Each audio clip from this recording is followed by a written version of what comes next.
War 2 versus ধূমকেতুর যে লড়াই সেটা আমরা অ্যাডভান্স বুকিংয়ের ক্ষেত্রে দেখেছিলাম, কিন্তু সেখানেও রীতিমতো দেবদা ঋত্বিককে পুরোপুরি পিছনে ফেলে রেখেছিল। দেবদা ভাই আলাদা লেভেলের খেলা দেখাচ্ছিল, এটা আমরা জানি। কিন্তু রিসেন্টলি টাইমে যেটা দেখছি মানে ডে 2 এসে ভাই ভয়ঙ্কর খেলা পুরো জমে উঠেছে, ঋত্বিককার জায়গায় দিচ্ছে না। ওয়ার 2 এর শোগুলো ক্যান্সেল করে ধূমকেতুকে শো করে দেওয়া হচ্ছে। মানে ধূমকেতুর ক্রেজ এতটাই মানে কি বলবো অবিশ্বাস্য, মানে ভাবা যায় না।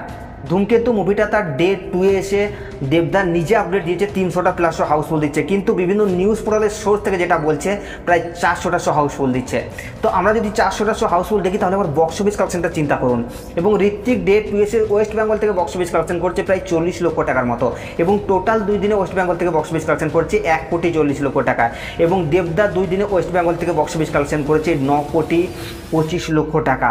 তো গাইস এটা একটা হিউজ বক্স অফিস কালেকশন। তো এই দুটো মুভির বক্স অফিস কালেকশন নিয়ে আপনাদের কি মতামত আপনারা নিচের কমেন্টে অবশ্যই জানাবেন। আর সাবস্ক্রাইব করে দাও নেক্সট ভিডিওর জন্য।